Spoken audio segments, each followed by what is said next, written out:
My way, or the highway, and in the driveway is a nice range. Cause I grind through the climb, I invite pain. You'll never hear me, bitch, nah, I don't complain. Just gotta flip the switch and you can go and obtain anything you want, anything you need. Your mind's got the key ingredient, it's belief.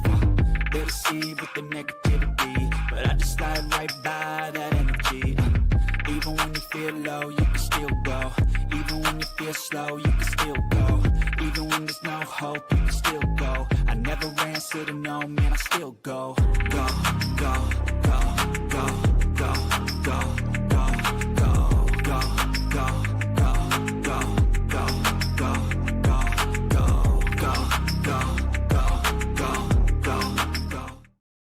Hello, everyone. Welcome back to the Gallop Out for show number 3 on this busy Wednesday. I'm your host, Ryan Anderson, as usual, joined by my co-host, Jackson Muniz. Jackson, how you doing, man? We got 3 races to cover, and it's the 300-point Derby preps across the country going off on Saturday. Well, before that, are you going to change the pick after your horse wins this weekend? Like, we got to get a new horse up there. Okay. Absolutely. We'll get a new horse up there, and it's going to be trained by the same trainer, owned by the same owners, as it turns out. As long as he gets the job done. That's a little bit of a tease for what we got going. But what are your thoughts on these 3 races before we bring in our special guest? Yeah, they're good. I think they're really competitive. I don't know if there's any superstars in these races, but I don't really think there's any superstars in this crop at this point. I mean, it feels like a lot of people are ready to anoint Renegade and Commandment, but they haven't exactly, lit up the screen on the speed figure wise. So we'll see what happens this weekend, and we'll go from there. Yeah, as you can see on the bottom scrolling ticker, you can see the spoiler for who our guest is. We won't waste any more time. We'll bring him on as we're going to go through each of the 100-point Derby preps. It is Andy Serling. Andy, welcome back to the show. Thanks for having me. I've missed you guys. We've missed you too. You always seem in a great mood when you're on here, so we love having you. I am. I'm happy to be here with you guys. It's good. Who's your picture? What are we talking? What's the picture you're talking about replacing? Mixto on when the countdown finishes. Mixto after winning the Pacific Classic. Jackson loves to give me a hard time for why I chose that horse. I don't know why. I don't either. It happened to work out. Yeah, absolutely. You would think Ryan bet the horse for something the way he loves that horse, but he didn't even have a dollar on it. Not at all. Makes sense to me. Yeah, that's a little. That was the only significance is that was kind of the first real interaction I had with Shane and Doug O'Neill, because I talked with both of them. I was like, "Hey, how we feeling? Good. I love Katona going into this race. Like, I think Katona's the one." And obviously, their other trainee gets it done.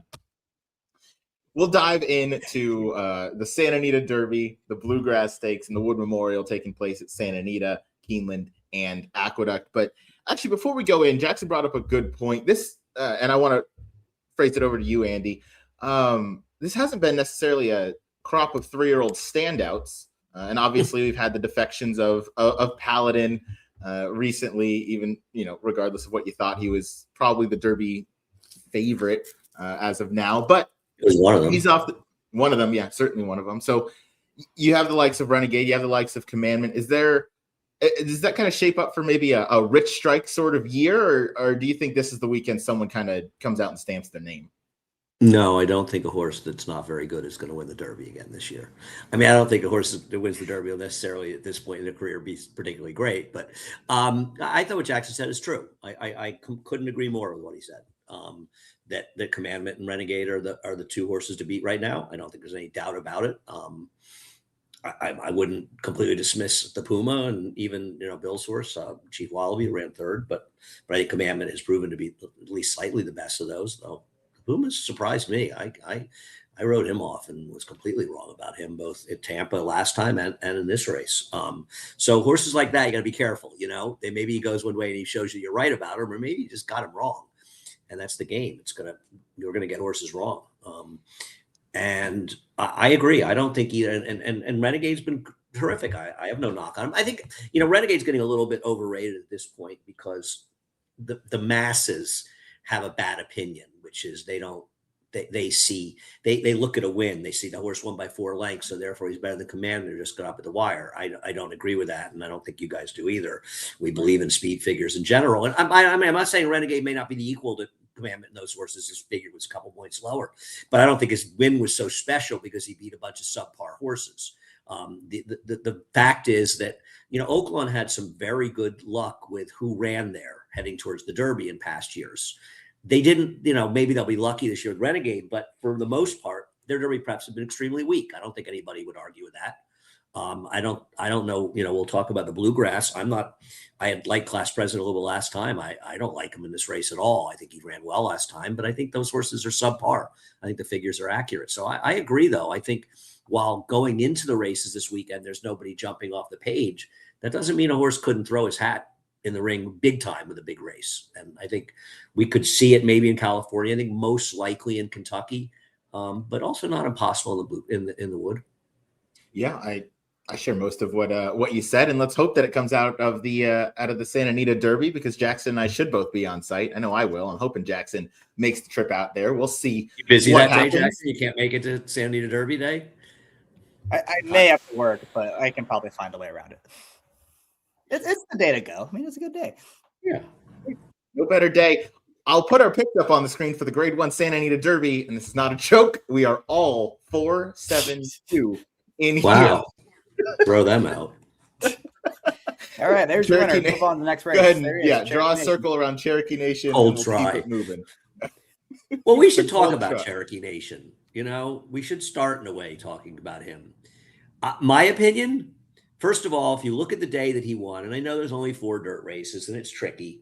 They were all on wire to wire. And didn't his fortunes change when he went the lead? And does he really look like the speed in this race? I didn't think so. Jackson and I think, are both of the opinion that Lasix made a big difference. I'm with you on the track that day. It was playing exceptionally fast and definitely speed favoring. So no, I'm completely against him for that reason. But seeing us be in lockstep for the top 3 almost makes me want to just draw a circle around Cherokee Nation and move on. Well, I mean, to be fair, I think that, yeah, in general, I think we all feel similarly that when everybody likes the same horse, it's usually not the horse you want to be on. Having said that, I don't know how you watch the San Felipe and you don't want Robusta out of that race. I don't think anybody could watch that race and not think Robusta's the horse to beat, at least of the horses that ran in that race. So the question then becomes, do you like somebody from one of the other races? And I didn't. Yeah, Jackson, you and I, and Andy, of course, we all landed on Robusta. We've talked about the trip that Potente got in comparison to Robusta.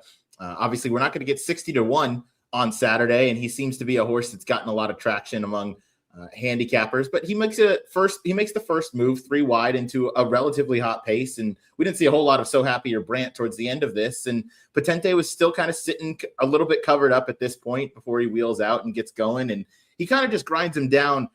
And this is just coming down to Robusta being able to switch leads in this race. I think that's going to make a big difference, but we all share Andy's opinion where I don't know how you could watch this race back and want Potente at a quarter of the price.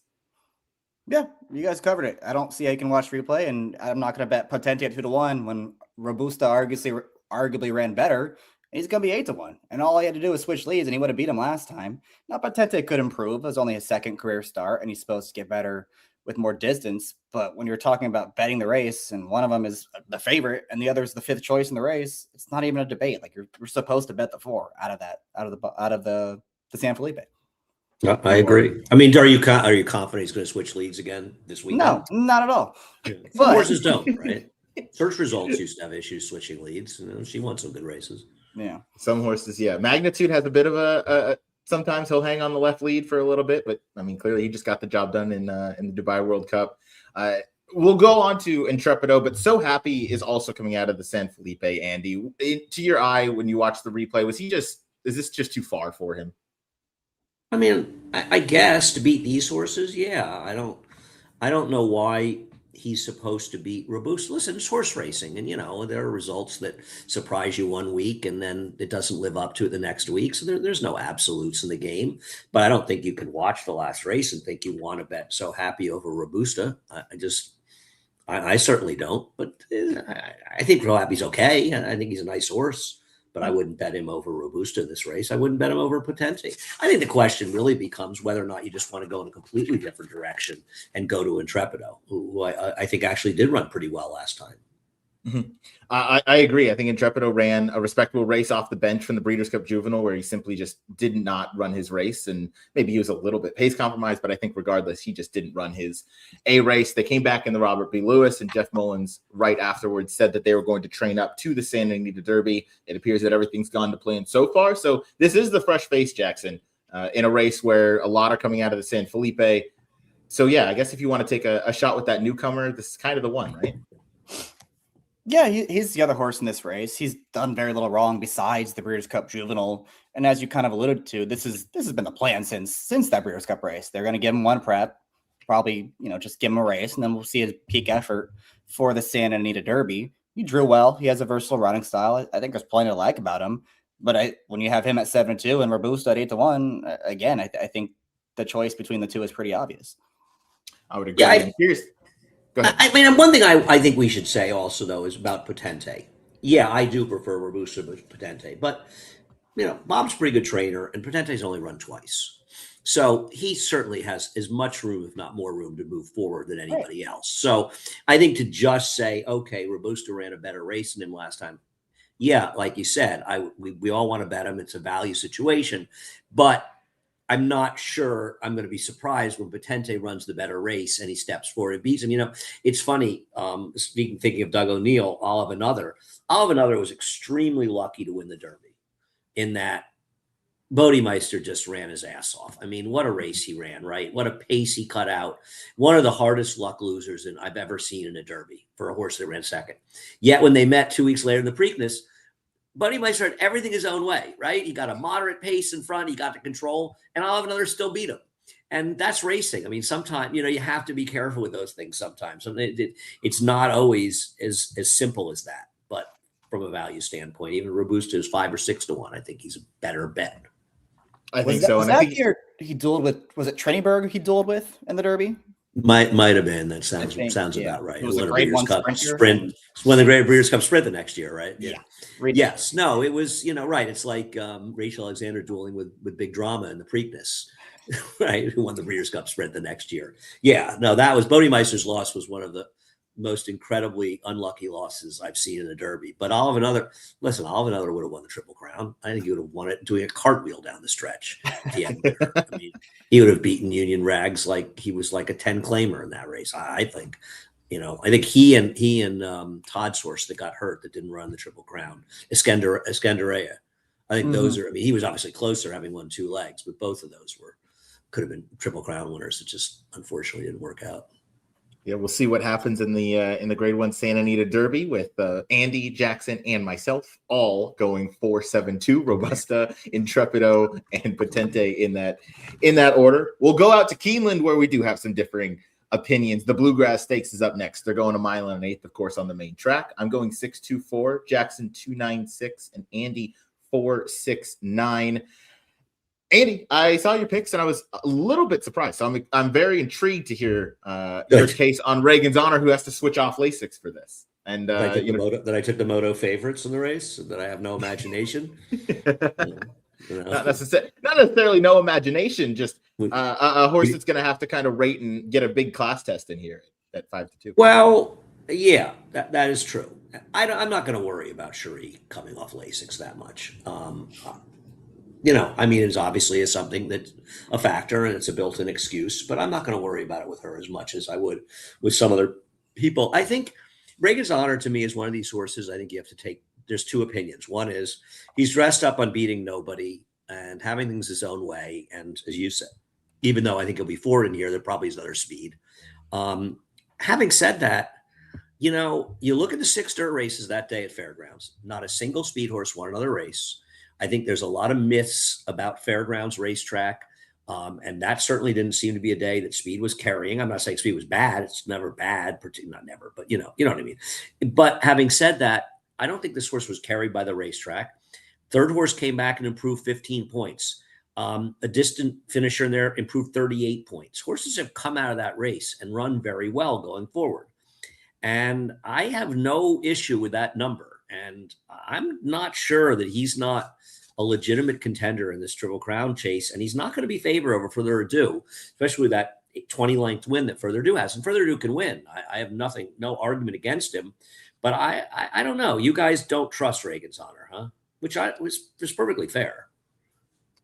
I wouldn't go so far as to say I don't trust Reagan's Honor. I just think I personally trust Class President and then Further Ado most in this field in terms of what they've done. If Reagan's Honor proves me wrong, I mean, I'll be wrong on Saturday. I really think the Further Ado set up for a winning race, and I think the form of the Puma flatters Further Ado's comeback in the Tampa Bay Derby.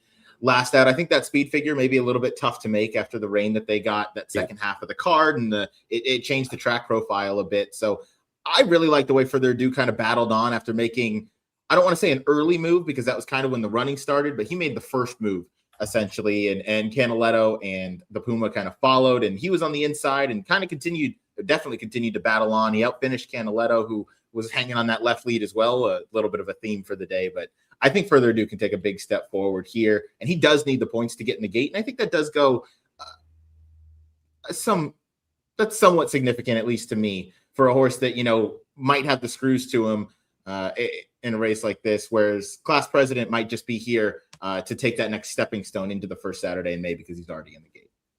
Yeah, no, I thought somebody I know that the opinion I respect had made the point that, obviously, as you mentioned, because of the rain, it made it tricky, that maybe in retrospect, they shouldn't have lowered the figs. I think the fig was originally like 95 in the Tampa Bay Derby, and maybe they should have left it higher. You're against Reagan's Honor, though, Jackson, right? You don't want him at all. Correct. No, look, he ran really fast last time. There's no debating that, but he did it under circumstances that are going to be completely different than Saturday. I have a tough time envisioning him clearing this field and having everything his own way on the front end. Now, maybe he's still just as effective from off the pace, or just slightly off of it, but we haven't seen him do that yet. And I don't know if I want to take a short price on a horse that hasn't proven he's capable of doing that yet. Yeah, I believe me, I don't have a strong opinion here. I'm not taking a big stand here in this race. Part of the problem I had was, I think Great White's a little bit interesting. He ran very well in the context of the Battaglia. He's got to get a lot faster on dirt at 1 1/8 to win this race, as much as I thought he ran very well in the context of the race. So I don't want to make him. And, and I know Talkins' his second start, but I don't really have much confidence in him. And there were just a lot of horses I didn't really like in here. And I'm curious as to why you like Class President, because I'm against him in here. And I thought he ran great last time. Don't get me wrong. Yeah, I thought he ran really well last time. And part of it is just me wanting to give him another shot after he gave me the biggest score of the year so far. But I also think he ran well in the context of that race when that he was kind of between horses on the lead, and maybe Litmus Test and Blackout Time they're not very good. So maybe I shouldn't be giving him credit for that. But I do like that he was able to fight off Silent Tactic, who is not at the top of this class, but he's pretty good too in his own right. And I also just he got a much better trip. Yeah, and I just feel like I trust him the most to get a good trip in this race, no matter how this race shakes up, because we saw him on the lead last time between horses, and in his debut and in his second career start, we saw him sit the pocket just off of it, and he was still able to be effective in those races. So I think he's going to get a good trip. I think more distance is going to be good for him. Ryan does bring up a good point in that maybe that he's not 100% cranked up to win this race because he doesn't need the points. You could have made the same exact argument for Commandment last week, and we saw what happened there. So that to me is kind of just a guess and doesn't really factor in. Yeah, and I'll say something. I'll give you a counter to that, Ryan. And I think your point is valid. He doesn't need to win this race. This might be the best opportunity in his career to win a Grade 1. Yep. So from that perspective, it's $1.25 million Grade 1. And yeah, obviously they want to win Triple Crown races. They want to win the Travers. I get all that. But this might be his best chance to win one. And yeah, you're right. They're not going to kill him to win this race, but they want to win this race. You know what I mean? Of course. And I'm not saying, this is a big race for him. So I wouldn't be dismissive, and he's lightly raced. So maybe he improves. I feel like we got the money with him last time, and that's to me the issue. And I feel like he might be beating better horses, but you know what? He has every right to take another step forward. And one thing Todd Pletcher knows that people like to criticize him, say, he's got this terrible record in the Derby. He also has 2 Derby wins, which is a lot more than most people have. Yeah. But he's also won every single prep race about 8 times. So one thing you could want to knock him and say he doesn't win the Derbies. He's run a lot of horses in the Derby that couldn't win. I'm not one of those guys. He certainly knows how to win the Belmont and get horses to outrun their odds in that race. He's a master at that. Yeah. He's also a master at winning 3-year-old Derby preps. Do you guys think there's a world where he drifts up to like 5-1 in here if they go nuts for Further Ado and the Cherie horse? Like, I don't think it's impossible. I could see him 9-2 or 4. I'm not sure yeah, I do. I mean, what price did Nick make him on the line? 7-2. Yeah, I mean, I'll put it this way. It's hard to see him lower. Right. Yeah. And I could see him a little higher. Yeah, I don't think he's going to be a bad value play. I don't think he's impossible. I just prefer the other horses. I don't know. Maybe I'm sort of hoping Reagan's Honor. I kind of liked his last race. But this is a make or break race for him. This race will either completely expose him or, in fact, it shows that he does belong with the big boys, right? So this is, absolutely. I mean, I think Cherie planned it well, to get him to this spot. And if he's, it does seem like a very purposeful, it does seem like a very purposeful kind of progression for Cherie. I was texting with her yesterday for a while, and it came up, and she was saying she wanted, to get him the allowance race instead of a stake, and we were talking about it a little bit. I was mostly teasing her because the horse in the last race, she has a horse named Supercharger in the last race. Supercharger was a Phipps horse who was the dam of Super Saver, who won the Kentucky Derby. There's already another horse named for it, so I was teasing her about that. That is a good time. What about Otino? Yeah. Can we discuss? I was going to say let's go out to the Atino, or is it Otino? I don't know. I think it's Atino. Atino. Okay. Robusta. But you guys both have. Chad and I are probably the last two people to know what his actual name is, so I'll ask him. But I've asked traders before; they've said I have no idea. I think I've had that same conversation with maybe Todd Fletcher, maybe. Well, there was a whole thing with that horse, Bourbon. What was his name? The horse who won at like 70-1 with Kendrick, won the Wood, Bourbon something. And I said to Todd, "What is it?" And he said, "I've heard both ways." I'm talking about. I do. I forget the name. The name, but I do know the horse. 72-1. Yeah. Yeah. Anyway, Atino. Yeah. You guys have this horse in the mix, and at 20-1, I'm certainly not going to talk you guys off of this horse, but I'd love to hear you guys talk me onto this horse. It was Bourbonic, by the way. Bourbonic. Right. Was it Bourbonic or Bourbonic? Bourbonic. Yeah. I don't know. Anyway, what do you like about this horse, Andy? You have him again in third? Well, you got him. I mean, what do I like? I don't like a lot of horses in this race. And I had really thought this horse's first two races, he showed a lot of promise. Now, he did not run well last time. Having said that, he did spend a lot of time inside. So it's not like he was massively negatively affected. He's a better horse than that. And I mentioned to Chad because we were talking about the Wood because he was cross-centered the Wood and both horses got, lousy posts. And he said, he couldn't really train him as well as they wanted to before the last race. I think he had been dealing with a bit of a foot issue. And so he wasn't surprised he didn't run that well last time in retrospect. And he thought, he's training better now and he thought he'd run better. And his point to me was, I think I have a good chance to get at least a smallish piece of this race as much as I do in the Wood. And, I don't need to run them both and blah, blah, blah. So it was, I just think he's training better. And I don't want to give up on him because he ran badly once. And I brought that up to Chad, and he said, I think you can find reasons why he didn't run well last time. I mean, I don't know. Where were you? Because you picked him second. I just felt like this race kind of has a murky pace scenario. And I know we keep talking about Reagan's Honor are going to be up front, but Further Ado wants to be forward. This 5 horse. What about the 8? Be forward. Moonstrassi, I have to imagine the only reason he's in this race is to at least try to make the go. I mean, if they don't go, what's the point of entering? Right? Yeah, I mean, all these horses in this race probably want to be forwardly placed. I would imagine the plan for Pratt is I'm just going to drop out the back and see how many pieces I can pick up.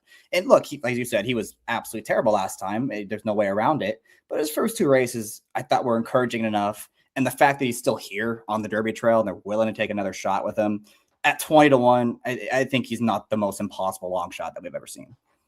Yeah, well, he's a half to. Is he a half to? Something really good. Gunrunner, right? Yeah, something really good. He's pretty solid. I remember Chad. He's all right. Yeah, it's unusual for Chad to mention non-Klarovich horses to me, but he had mentioned this horse to me at some time in early fall, and it said to me, "I have this half to gun runner that I think is really good." Now that doesn't, Yeah, I just thought he was the horse. I mean, I think, there's a little case for talking. It was his first race off a layoff, the Tampa Bay Derby, a little better than it looks.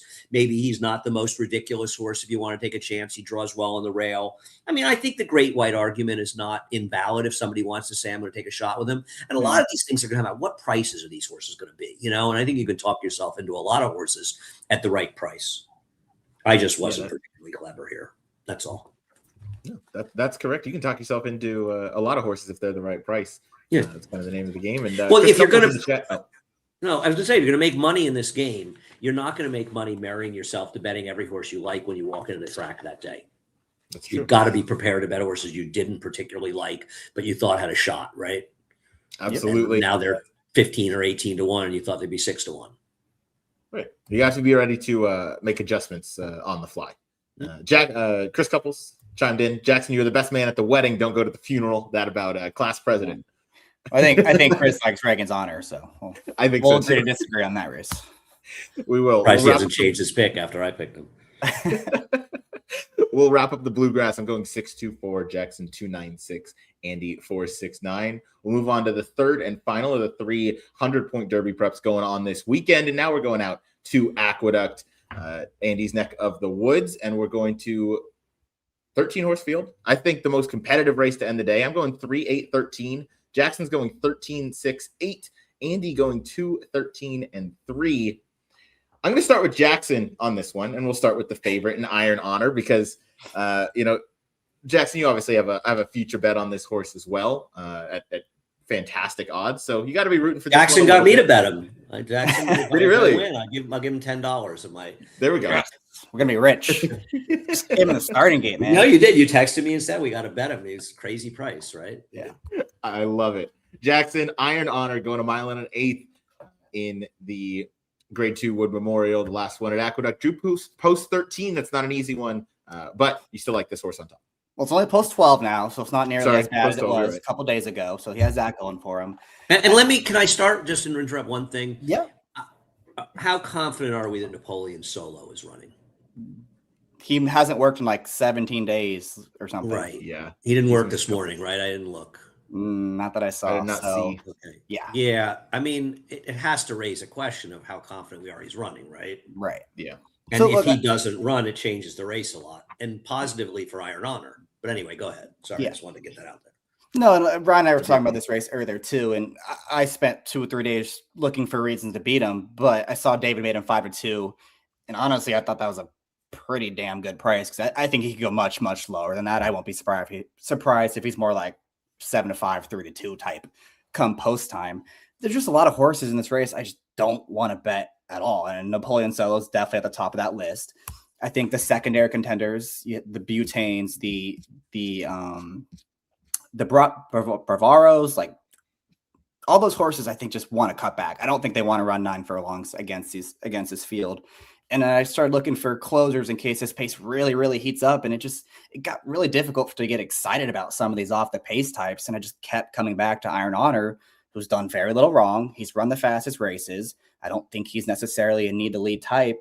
And, Chad continues to keep talking about how pretty much nothing went right for this horse in between his maiden breaker and the Gotham victory as far as his training went. I mean, he was missed a little bit of time, and then the weather came in and he couldn't train, and he still ran really well in that race against Crown the Buckeye, who I think is a pretty nice horse going the one turn. And now he's getting to stretch out around the 2 turns. He's supposed to be better based on his pedigree. I think based on the way he's run in his races at this point, it shouldn't be a problem. And listen, if he can't win from the 12 post against his field, then he probably shouldn't be running the Derby anyway. So I think if you can actually get 5-2 in Iron Honor, I think it's a pretty good price because I really expect him to take a step forward on Saturday. If he had post 5, he'd be 6-5 in here. I agree. Right. And I'm not sure about, I talked to Chad quite a bit actually about him, talking about the post and what, you're supposed to do. And I said, not completely what you said, but I said, it's a good opportunity for him to benefit from running in this race too, because he doesn't need to win to have the points to get in. He's probably going to get it anyway. And if he ran 5th, are you sure you want to run the Derby anyway, unless something went really wrong? But 3rd or 2nd, and, maybe a bit of a trip and a good educational experience for him benefits him as much, other than winning the race and getting the money and having the win. in a lot of ways, it benefits him going forward as much, if not more, than a win. You know, getting post 3, getting a soft trip and winning this race because he's just better than them. I'm not sure you don't want him. He's run twice, and you want to get a little bit of battle into him, right? Yeah. So I think that there's, you know, you don't want post 13, don't get me wrong, but I think it's a way of looking at a sort of negative situation and realizing there are positives to it, in the sense that it'll test him a lot more in this race. And I think you want to test him, because horses that come in off of, and I think he ran well in the Gotham. I don't want to, you know, sort of downplay that. I agree with you. And between horses, dueling, etc. But you want to get your horses tested. You don't want to have these. You want to merging market in his 3rd start, right? But you like the fact that at least he had a dogfight in his next race, right? He really. So I think that the post in a lot of ways helps him. I'm not going to bet him on top, but I agree. He's an hour horse to beat. Yeah, I think you made an excellent point that you can, you know, you spun that into a bit of a positive light with drawing post 13, and in terms of the horses in the long term kind of look at things of, you know, is horse is going to get a test and is likely already in the gate with a in the money finish or top 4 even after the Gotham win. Mm-hmm. We'll go down to the inside to post position 2. Andy, you're taking Talk to Me Jimmy on top, runaway winner of the Withers. Well, to me, there's only 2 horses that I can make a real case for. I guess if you want to say, you know, it's courting 2nd star of the year, I think he stepped forward. We'll talk about him a little more, but he's going to have to run a lot better. And I think Right to Party, who you like, and we'll talk about him, I think he's definitely a little interesting in this race as well. But Talk to Me Jimmy's last race was really good. And I think a lot of times when a horse really surprises everybody, our inclination going forward is to say, it was a fluke last time, that horse can beat me. But sometimes it's not a fluke. And his race he was on the rail for some of it, but I don't think he massively took advantage of the bias that day. He was like a runoff that just ran off and won. And I'm not so sure there isn't a chance that he's pretty good. And I feel like his price, what price did David make him in here? I don't even know. Oh, it's probably not out yet. 6 to 1. I mean, in this field, why is he not reasonable to bet in there? His last race was really good. And if Napoleon Solo doesn't run, then he's even better. Right. It worries me that he pulled last time, etc. But his last race was very good. And I don't want to just sort of say, oh, I don't, you know, he ran it once, he'll never run it again. I'm not so sure. He's a total unknown. He might run 8th in here, and I won't be surprised. But I also won't be surprised if he runs big. Yeah, I mean, getting you the guys are blinkers not on, optimistic. not overly optimistic, but I'm not gonna talk you off of it. Obviously, the blinkers seem to have made a bit of a trick in, you know, getting this horse to the front, and he's widened in each of those victories going down the lane. So yeah, maybe, you know, this is a horse where, bias or not, that day on February 6th, he was just a really good horse and is in really good form and could take a third step up in his 4th career start. I mean, he's done nothing wrong to start his career, really. Yeah, his last race was good. It's funny too, and I mentioned to Chad that I was thinking about picking him, not to keep bringing it back to that, and he said he's the horse that scares me the most. not to say he has to win, but in fact, his last race was really good. You know, yeah, he finished off that race very strongly, and I mean, yeah, if he takes another step forward, he is a very much an unknown. Go ahead, Jack. Yeah, I would just say, like, I would feel much better about him, obviously, with Napoleon Solo coming out, because he didn't outbreak the Chad horse in the last race. He was really rank on the first turn and kind of just got the lead because he had to go. And I think if Napoleon Solo is also in this race, I mean, that's the only way Napoleon Solo is going to win, is if they just dead send, and if these two just hook up, and that could be the, you know, that could make it. Oh, he's not winning. Right. Maybe he could rate and win. He's certainly not winning if he gets involved in the duel with Napoleon Solo. Right. But, you know, you have to, I just wouldn't mind taking a shot with him. Talk about Right to Party though, Ryan. I think he's interesting here too.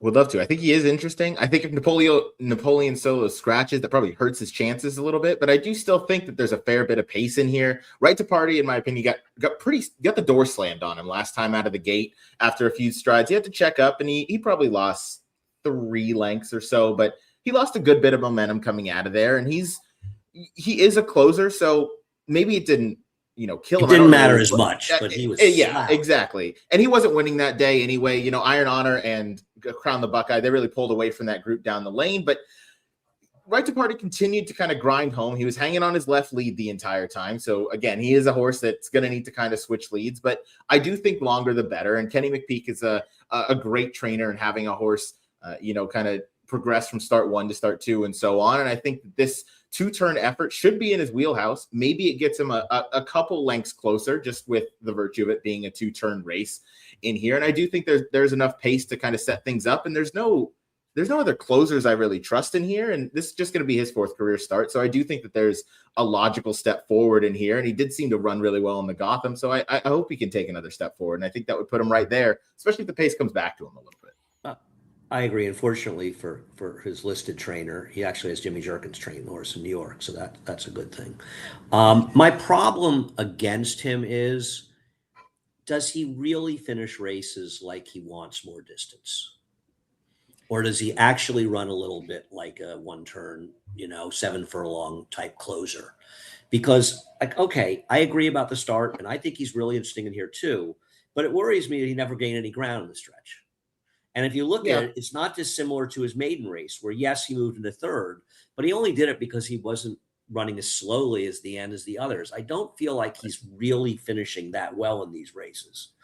And that worries me a little bit. And I don't like his maiden win, good trip, and the horses out of that race have not come back and run that well. So I don't know. No, I agree. I'm not sure either. I don't have the strongest opinion, but I think Jackson David made him 20-1, right? So I'm willing. He's very usable at 20-1. I agree with that. So I'm willing to take a shot there. We've seen crazy things happen in this race, i.e. Bourbonic. So if he does switch leads, maybe we see him level off a little nicer. I haven't really been able to see him, finish off these races because he's kind of lugged on that left lead last time out in the Gotham. And you mentioned the race kind of set up for him well with a really nice trip in the maiden breaking effort. So I'll take a shot on him at 20-1 and just hope that maybe the 2 turns, and then hopefully he gets some pace up front and things do set up for him. Who's the other horse that blew up the tote a couple of years ago in this race? It was Safi. Oh, that horse has never Lord Miles. I don't think he's ever Lord Miles. Right? He paid $100 too. 100-1 or something. Yeah. I mean, the thing about courting, I guess the question to ask yourself with courting is twofold. If he didn't have the pedigree in the $5 million purchase race, would we be paying him any mind? And because I know he was wide last time. Maybe the rail was a bit of an advantage to the Risen Star. I'm on the fence on that. And he was wide. But, man, he hasn't done any running or shown any improvement at any point in his career. Yeah, he's just been a very flat, high 70 buyer horse. And on top of that, I don't know where his best position on the racetrack was. Obviously, he broke the maiden on the front end, but that was a dawdling pace. I mean, they were walking like the 3 of us in a horse suit would go. So I don't know. I really don't know what to make of him. I think, to your point, without the $5 million purchase price and the dam being cavorting, I don't think we pay him as much attention. But I also think trainer Todd Pletcher goes a long way, and he can obviously, he's won all these Derby preps a handful of times, so he knows what it takes to get him ready for this. And maybe this is the effort that they've been kind of training up to. But I don't know that I'm going to have any wagering dollars on him. Yeah, I also feel like he's a little bit doomed to always be a little bit of an underlay. Like what's his morning line in here? I bet David has him 5 or 6 or 8 or something, right? 8-1. Yeah. He doesn't look like an 8-1 shot. He looks more like a 15-1 shot. Why does he look so much better other than his purchase price and pedigree than the 3 does, who give him a 20-1? I don't know. You've got minor inconvenience in there, Jackson. Yeah, I like a little bomb in second place. Look, I think after the 2 through 3 favorites, it could really be anyone. And I feel like he's a horse that could be trending the right direction. Last time out, he was just Skolko's Folly is a horse that's gotten pretty good for Rick Dutrow. He's put back together back-to-back low 90s buyers. That horse also had an easy lead last time, so he was never going to beat him. But I really like the way this horse galloped out, and it seemed like Santana was really getting after him into the first turn. Like they were just trying to get some more, conditioning into him and preparing him for a race going more distance. And I also liked his races at Saratoga last year. And I know they weren't against maybe the best fields ever, but I do like when these horses, when they have their speed figures in individual quarters that are like ascending or very even. To me, that kind of suggests that the horses are going to be able to handle more ground. And look, he's going to drop out the back, I would think, and make one run, but I don't think he's completely impossible in here. That if he improves on the 82 buyer, 5 or 6 points off the bench, are we that sure an 88 or 89 isn't going to win this thing if Iron Honor doesn't show up? That's fair. That's fair. No, it's fine. He's 100 to 1. Yeah. I'm not knocking him. I'm not, Yeah. I think Albus is not ridiculous. If you want. I thought he was not when you start getting the also rans, he was good last time. I wouldn't be completely against him. The horse none of us like that. I know that everybody thinks, oh, Boutain had this trip last time. He's not a 1 1/8 horse. He's not that good. And one of the reasons he had the trouble he had last time was he never accelerated, in my opinion. I think he had some trouble, but I think part of the problem was he didn't have any real acceleration to get out of the spots he got himself into, kind of.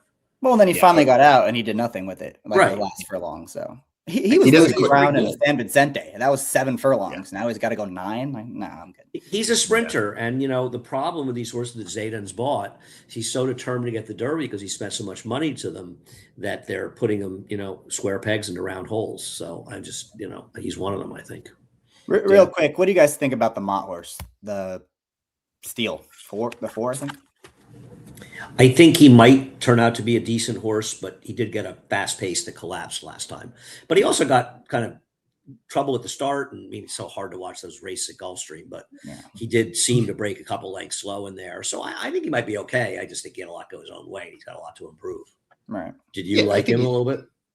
No, not at all. But I feel like he could be the wise guy closer in this race that everyone kind of picks. It's either him or Courting. It's one of those two.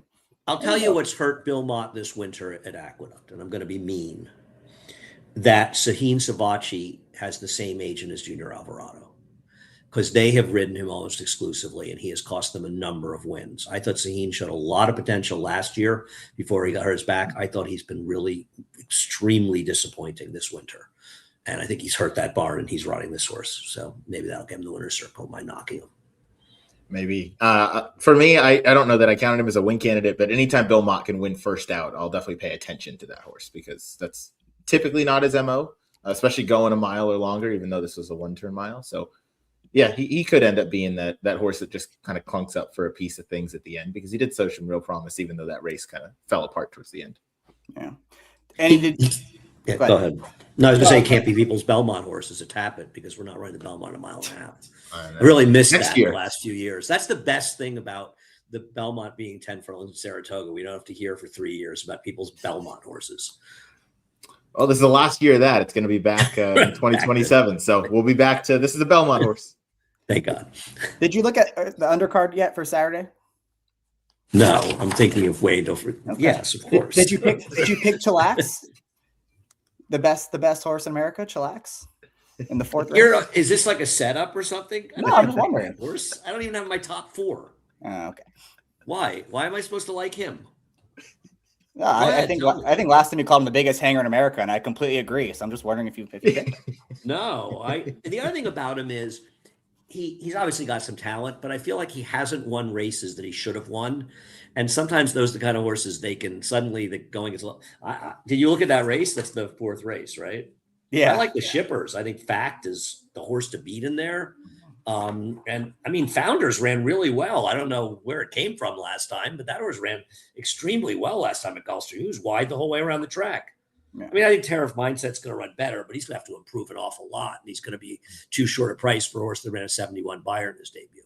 Right. And it's facing older. So there's a lot of good races in there. The whole card's good. Yeah. Did you like somebody in that race? I like the Walden horse. I'm with you on Fact. Yeah. I mean, I just thought he ran well last time. Yeah. I'm waiting for Chillax to cut back to 1 turn. I think that might be good for him, but last time they stretched him out even further and he hit a wall again. I agree. He's a great candidate for a turn back. I agree. Maybe one day. I'll share your thoughts with who will look at me and say, "Leave me alone, handicap, and I'll train," and she'd be right. Yeah, you can add resilience to that list of horses that need to cut back for He's cutting back. He's cutting back in the 1st race, right? Oh, didn't he just run look at the whole card. Race. He's cutting back in the 2nd race on Saturday. Oh, I didn't get to that race. Good, finally. He did run last week. I knew he ran last week. You dug your own grave on this one, Jackson. So He really did. yeah, you really went the extra mile to make yourself look silly there. Well, that's okay. Normally it's me, but I'm happy it's Jackson this time around. We'll wrap up the Wood Memorial with picks one more time. I'm going 3-8-13, Jackson 13-6-8, and Andy 2-13-3. Andy, thank you again for taking the time to join us. We always do appreciate having you on. We love that you're in such a good mood to hop on and give us all a hard time. You guys put me in a good mood, so I appreciate you guys and everything you guys do, and keep doing it. Thanks so much. Thank you guys for watching. Please like, subscribe, turn on your notifications so you don't miss us next time, because Jackson and I were ramping things up on the road to the first Saturday in May. For our excellent guest, Andy Serling, and my co-host, Jackson Muniz, I'm Ryan Anderson. Thanks, guys, for watching, and we'll see you next time.